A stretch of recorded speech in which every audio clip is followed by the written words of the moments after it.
کیا چاہیے پھر اس کے آگے انہوں نے بولتے ہیں کہ اچھا یہ جو ملے گا وہ کس کے ذریعے سے ملے گا؟ وہ جو ہے ہود علیہ السلام نے آگے فرمایا کہ میرا صلہ تو اس کے ذمے ہے جس نے مجھے پیدا کیا. یعنی کہ اس کے اندر یہ بتانے والے اللہ ہود علیہ السلام نے بتایا ہے کہ پیدا کرنے والا کون؟ اللہ ہے، اور جس نے مجھے پیدا کیا میرا صلہ بھی وہی دے گا. مطلب اگر منطق بھی اگر ہم بات کرنے کی جو اس کو ہم کیا کہتے ہیں حکمت اگر کہیں، دعوت کے اندر حکمت ایک بہت بہترین عمل ہے اور بہت ضروری عمل ہے. اگر حکمت کے بنا اگر ہم دعوت دیں تو وہ دعوت جو ہے اتنی مؤثر ثابت نہیں ہوتی. اور نبیوں کے اندر یہ چیز اللہ تعالیٰ نے پہلے سے دی تھی. تو انہوں نے صلہ کی جو بات کی اس کے اندر وحدانیت بھی شامل کر دی کہ میرا صلہ تو اس کے ذمہ ہے جس نے مجھے پیدا کیا. بھلا تم سمجھتے کیوں نہیں ہو؟ اور اے میری قوم اپنے پروردگار سے بخشش مانگو. اب یہاں پر استغفار اور توبہ کے تعلق سے کہا ہے اے میری قوم اپنے پروردگار سے بخشش مانگو، پھر اس کے آگے توبہ کرو، پھر وہ تم پر کیا ہے آسمان سے موسلا دھار مینا برسائے گا اور تمہاری طاقت پر طاقت بڑھائے گا، اور دیکھو گناہگار بن کر روگردانی نہ کرو. وہ بولے، اب یہاں پر رویہ اگر ہم دیکھیں قوم عاد کا تو اب یہاں پر ہمیں سمجھ میں آتا ہے کہ وہ کس طرح متکبر تھے. وہ بولے اے ہود تم ہمارے پاس کوئی دلیل ظاہر کر کے نہیں آئے، اور صرف تمہارے کہنے سے نہ اپنے معبودوں کو چھوڑیں گے اور نہ تم پر ایمان لانے والے ہیں. ہم تو یہ سمجھتے ہیں کہ ہمارے کسی معبود نے تمہیں آج پہنچا دیا. چونکہ معبودوں کا انکار ہو رہا ہے تو وہ کہتے ہیں کہ اب یہ جو تم بہکی کی باتیں کر رہے ہو، ان کا مذاق اڑانا، ان کو پاگل کہنا، یہ ہر قوم کے اندر یہ پایا گیا. تو اب ہمیں انہوں نے کیا کہا کہ ہو سکتا ہے کہ کیا معبود نے تمہیں آسے پہنچا کر دیوانہ کر دیا ہو. انہوں نے کہا حضرت ہود علیہ السلام نے کہ میں اللہ کو گواہ بناتا ہوں اور تم بھی گواہ ہو، جن کو تم اللہ کا شریک بناتے ہو میں ان سے بیزار ہوں، جن کی اللہ کے سوا عبادت کرتے ہو، اور تم سب مل کر میرے بارے میں جو تدبیر کرنا چاہو کر لو، مجھے مہلت نہ دو. میں اللہ پر جو میرا اور تمہارا سب کا پروردگار ہے بھروسہ رکھتا ہوں. زمین پر جو بھی چلنے پھرنے والا ہے وہ اس کو چوٹی سے پکڑے ہوئے ہے. بے شک میرا پروردگار سیدھے راستے پر ہے. اگر تم روگردانی کرو گے تو جو پیغام میرے ہاتھ تمہاری طرف بھیجا گیا ہے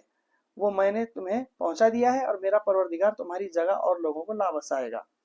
یعنی کیا کہ اب اگر پھر بھی جو کہ حجت تمام کرنی تھی میں نے کر دی، اب پھر بھی اگر آپ روگردانی کر رہے ہیں، پھر بھی آپ نافرمانی کر رہے ہیں، تو یاد رکھو جو منصب پر آج آپ ہو آپ کی جگہ پر کوئی اور بھی اللہ لا سکتا ہے. یہاں پر کلیئر کٹ جو ہے ان کو بتا دیا گیا کہ اب اگر یہاں سے روگردانی کریں گے، اب اگر یہاں سے نافرمانی کریں گے اور اپنے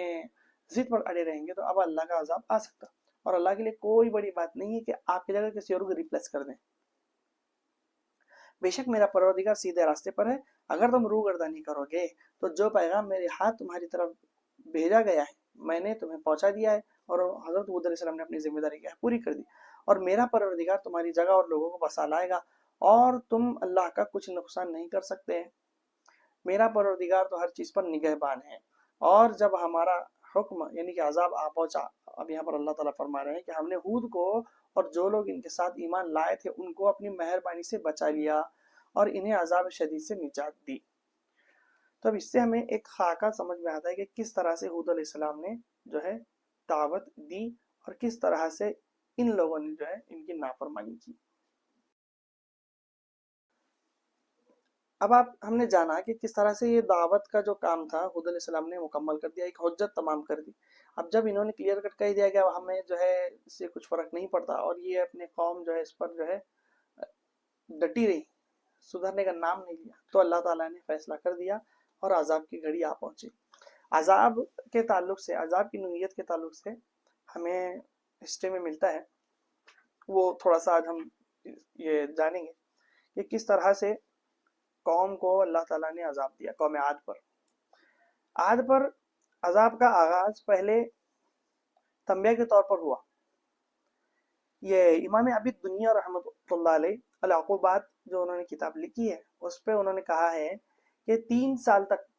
پوری قوم میں بارش نہیں ہوئی، 3 سال تک. اور اس وقت حضرت ہود علیہ السلام نے قوم کو مشورہ دیا کہ اللہ سے استغفار کرو اور توبہ کرو.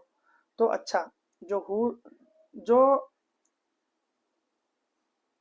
اگر یہ استغفار کرو گے تو اللہ تعالیٰ کیا ہے تم پر تھوڑا سا مینہ برسائے گا، یعنی کہ اللہ تعالیٰ تمہیں معاف کر دے گا اور تمہاری تناسلی قوت بھی لوٹ آئے گی۔ تناسلی قوت کا مطلب یہ ہے کہ 3 سال تک ان میں اولادیں بھی نہیں ہوئی، 3 سال تک انہیں جو ہے سمجھ میں اللہ تعالیٰ نے ان کو ایک انٹیمیشن دیا کہ دیکھو کہ اب عذاب اگر نہیں مانو گے تو یہ چیز ہوگی۔ تو یعنی جو ہود کہہ رہے ہیں وہ بات سچ ہے، حق ہے، یہاں پر ایک انٹیمیشن اللہ تعالیٰ نے قوم کو دیا۔ پر عجیب بات ہے کہ جس کے نصیب میں ہدایت نہ لکھی ہو اس کا کیا ہو سکتا ہے، یہی چیز ہے۔ حضرت ہود علیہ السلام کا جو مشورہ تھا اس تعلق سے الگ الگ مفسرین نے بات کہی ہے، تو اس میں یہی بات آتی ہے کہ جب تم توبہ کرو گے تو اللہ تعالیٰ تمہارے اندر کیا ہے وہ واپس تمہیں اولادیں بھی دے گا اور بارش بھی برسائے گا۔ اس کے جواب میں روسائے قوم نے گستاخانہ لہجہ اختیار کیا اور اپنے خداؤں کو چھوڑنے سے صاف انکار کر دیا،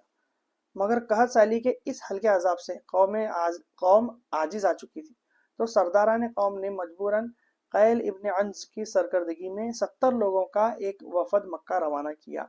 تاکہ وہاں حضرت آدم علیہ السلام کی تعمیر کردہ کعبۃ اللہ میں بارش کے لیے دعا کی جائے۔ یہ ایک 70 لوگوں کا ایک گروپ بنا کر جو ہے جو آثار باقی تھے نوح علیہ السلام کے بعد، وہ جو کعبے کے جو آثار اس وقت میں باقی تھے تو وہاں پر ان لوگوں کو بھیجا، اور اس وفد کے سردار کا نام قابل توجہ ہے کہ عاد کا وطن یمن کے نواح میں تھا۔ عاد کی تباہی اور خاتمے کی مدتوں بعد بھی اس علاقے میں ان کے زبان کے اثرات باقی رہے تھے۔ یمن کی سلطنت سبا میں ولی اور شہزادے اور سب سے بڑے کاہن کا لقب قیل یعنی بروزن ذیل ہوتا تھا۔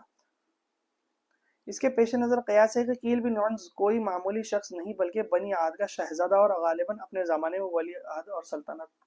کا ولی عہد رہا ہو۔ یعنی کہ یہ جو 70 لوگ تھے ان کے جس کے انڈر میں ان کو دیا گیا تھا، ان کا جو سردار تھا وہ صرف ایسا ہی سردار نہیں تھا، وہ خود بھی کیا ہے ایک شہزادہ اپنی قوم کا ہوگا۔ ایک یہ جو محمد طارق غازی ہے انہوں نے اپنے بات جو ہے اس کتاب کے اندر کہی ہے۔ اس کے بعد میں جب وہ وہاں گئے مقدس شہر میں پہنچ کر کیبی ڈانس کا وفد راگ رنگ اور شراب و شواب میں ایسا بدمست ہوا کہ اس کو اپنے سفر کا مقصد ہی یاد نہ رہا، یعنی کہ وہ کب تک اپنے آپ کو کنٹرول کرتے۔ بالآخر 1 مہینے تک عیش اور شبانہ روز میں کھوئے ہوئے وفد کو مقصد سفر یاد دلانے کے لیے رئیس مکہ معاویہ بن بکر نے گانے والی اپنی 2 کنیزوں کو مقرر کیا، جنہوں نے اپنے نغمہ سرائی سے مقصد سفر یاد دلایا تو وفد کو بارش کی دعا کا ہوش آیا۔ یعنی کہ ان کو باہر دوسرا آدمی آ کر ان کو جو ہے یاد دلاتا، اور وہ بھی کیسے یاد دلاتا، ڈائریکٹ بولنا بھی خطرہ ہے، چونکہ یہ اپنے مستی میں اتنے مست ہیں کہ ان کو وہ چیز یاد نہیں رہی۔ تو پھر انہوں نے گانے والوں کو کہا کہ ان کو یہ مقصد یاد دلانا ہے، تو انہوں نے گانے کے ذریعے سے جو ہے ان کو یاد دلایا کہ بھئی اپنا جو مقصد تھا وہ کچھ اور تھا۔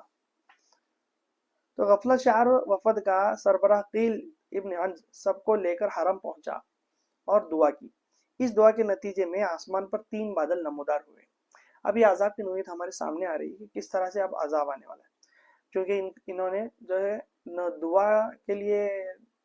جو دعا کرنے کے لیے گئے تھے اور دعا نہ کر کے مہینہ بھر انہوں نے کیا ہے صرف رنگیاں منائی، گناہ کے کام کیے، شراب پی، ناچ گانے میں مصروف رہے، دعا نہیں کی۔ اگر کرتے تو اللہ تعالیٰ معاف کرتا، لیکن ان کے نصیب میں یہ چیز رکھ دی گئی۔ تو قیل بن عنز نے سیاہ بادل منتخب کیا کہ کالی گھٹا خوب برسا ہوتی ہے۔ امام طبری نے یہ جامع البیان کے اندر بھی لکھا ہے، اور ابن کثیر رحمۃ اللہ علیہ نے بھی، کہ غیب سے دوسری آواز آئی کہ سیاہ بادل اہل عاد میں سے کسی کا نہ چھوڑے گا اور سب غارت ہوں گے۔ وہ سیاہ بادل قوم عاد کے میدان میں پہنچا جس کا نام المغیث تھا۔ اسے دیکھ کر لوگوں نے خوشیاں منائی کہ یہ بادل ان پر برسے گا، مگر حضرت ہود علیہ السلام نے خبر دی کہ یہ وہی دکھ پہنچانے والا عذاب ہے جس کا تم نے مطالبہ کیا۔ یہ بات امام ابن ابی دنیا نے العقوبات میں لکھی ہے، اور قاضی ثناء اللہ پانی پتی رحمۃ اللہ علیہ نے تفسیر مظہری میں اس کو کہا ہے کہ حضرت عبداللہ بن عباس رضی اللہ تعالیٰ عنہ سے روایت ہے کہ محدد نامی ایک عورت بادل کو دیکھ کر بے ہوش ہو گئی۔ ہوش میں آ کر اس نے بتایا کہ ہوا کی شکل میں آگ کا بگولا ہے جسے فرشتے دہکا رہے ہیں اور گھسیٹتے چلے آ رہے ہیں۔ مجھے ایسا لگتا ہے شاید یہ کاہن ہو یا پھر جو بھی ہے، یا پھر ہو سکتا اللہ تعالیٰ کسی کو تو پہلے ڈرانے کے لیے ایک انٹیمیشن دیتے، تو ہو سکتا ہے اس عورت کو دے دیا ہو۔ تو امام طبری نے اس چیز کو جامع بیان ابن کثیر رحمۃ اللہ علیہ نے اپنی تفسیر میں، اور روح المعانی میں امام آلوسی رحمۃ اللہ علیہ نے، اور ابن ابی دنیا نے العقوبات میں، یہ اوپر کی جو باتیں ہیں ساری نقل کی ہیں۔ سیدھی بات ہے کہ جو چیزیں قرآن سے منسوب ہوں اس کو دل سے بولنا بھی جو ہے غلط بات ہے، اس لیے زیادہ تر یہی چیز ریفرنس کے ذریعے سے بتانا ضروری ہے کہ بات میں نے کہاں سے کہی۔ پھر بھی غلطیاں ہوتی ہی رہتی ہیں، اور اس کے لیے میں بار بار استغفار بھی کرتا ہوں، تو آپ بھی اپنے طرف سے اس کو تھوڑا سا چیک کر لیا کریں۔ ہولناک عذاب کی منظر کشی۔ بادل میں پوشیدہ آگ کا بگولا آندھی بنا اور ہر شے ہوا میں اڑنے لگی، تو عاد کو عذاب کی شدت اور تباہ کاری کا اندازہ ہوا۔ یہ بادل ان کو پہلے ہی ان کو یہ لوگ یہ کرنے لگے کہ چلو بھائی اب تو کیا نہیں، بارش آ رہی ہے، اور چونکہ کالے بادل تھے، جب ہمارے یہاں پہ ہم دیکھیں گے تو بادل زیادہ کالا رہے گا تو سمجھ آتا ہے کہ بھائی بارش بھرپور ہونے والی، تو ان کے ذہن میں بھی یہی چیز تھی، لیکن وہ ایک آندھی تھی۔ بعد سموم کی شدت اور زہرناکی کا یہ عالم تھا کہ ریتیلی ہوا ان کے ناکوں کے ذریعے جسم میں داخل ہوتی اور بدن کو کاٹتی ہوئی فضلہ گاہوں سے باہر نکلتی۔ یہ اللہ کا عذاب ہے۔ جب ہوا ان کے اندر جانے لگی تو وہ صرف ہوا نہیں، ساتھ میں ریت تھی، اور وہ ریت اس طرح سے ان کے جسموں میں جانے لگی، ناک کے ذریعے سے جاتی اور پیچھے سے یعنی کہ شرم گاہ کے نیچے سے جو ہے فضلہ جہاں سے ہوتا ہے وہاں سے باہر نکلتی۔ ایسا نہیں کہ بس پیٹ میں رہی، مطلب پورا اندر کا نظام انہوں نے کیا ہے، پورا اس ریت کی وجہ سے پورا نظام پورا جام کر دیا باڈی کا، اس کی وجہ سے دم گھٹنے لگا۔ امام اندلسی نے بحر المحیط کے اندر لکھا ہے کہ گھبرائے ہوئے بولائے ہوئے سارے لوگ اندھا دھند بھاگے اور گھروں میں جا چھپے، اور کھڑکیوں دروازوں کو تیغا کر کے بیٹھ گئے یعنی کہ بند کر کے، مگر آندھی نے کواڑ اور دروازے اکھاڑ پھینکے، لوگوں کو زمین پر دے پٹکا، اور مجرم قوم اپنے گھروں سمیت ہزاروں من ریت کے اندر دفن ہو گئی۔ وہ آندھی 8 دن 7 رات مسلسل چلتی رہی، مکانات اور درختوں کو جڑوں سے اکھاڑ دیا۔ حضرت عبداللہ بن عباس رضی اللہ تعالیٰ عنہ کی روایت ہے کہ عاد کی سواریاں، کارخانے، مویشی اور کوچ گاہیں سب پروں کے مانند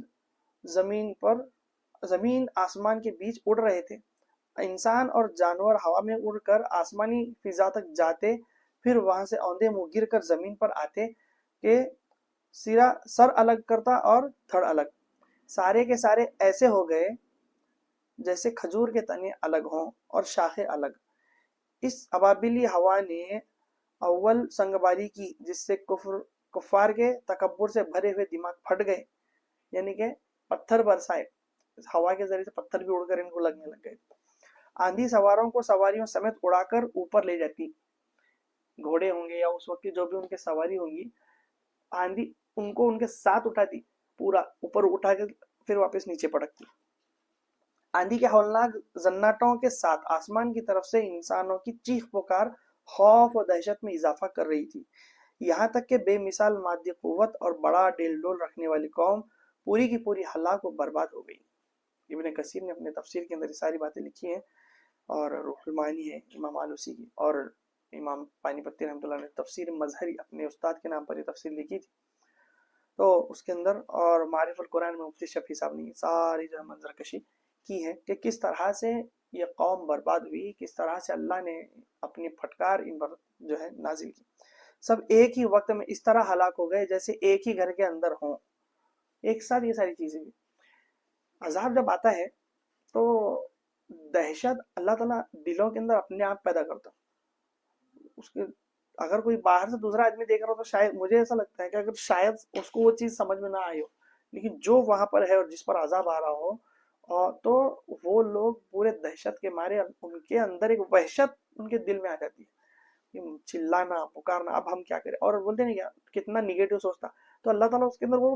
پیسیمزم اس کے اندر ڈال دیتے ہیں کہ آدمی پیسیمسٹک ہو جاتا، چلانا پکارنے لگ جاتا، اور ساری اس کو چیزیں سمجھ میں آتی کہ ارے ہاں یہ تو ہم نے گناہ کا کام کیا، اب گناہ کیا ہے تو ڈر بھی ہوگا، تو وہ وحشت اور وہ دہشت یہ دونوں چیزیں اس کے اندر آ جاتی ہیں، اور اس طرح سے وہ پورا ہیرا ختم ہو جاتا ہے۔ اس کے برعکس میں ہود علیہ السلام کی جو ساتھ میں ان کے لوگ تھے، ہود علیہ السلام کے ساتھ میں جو سیدھی بات ہے، نبی جب آئے ہیں تو ساتھ میں کچھ لوگ بھی ان کے ساتھ ایمان لاتے ہیں،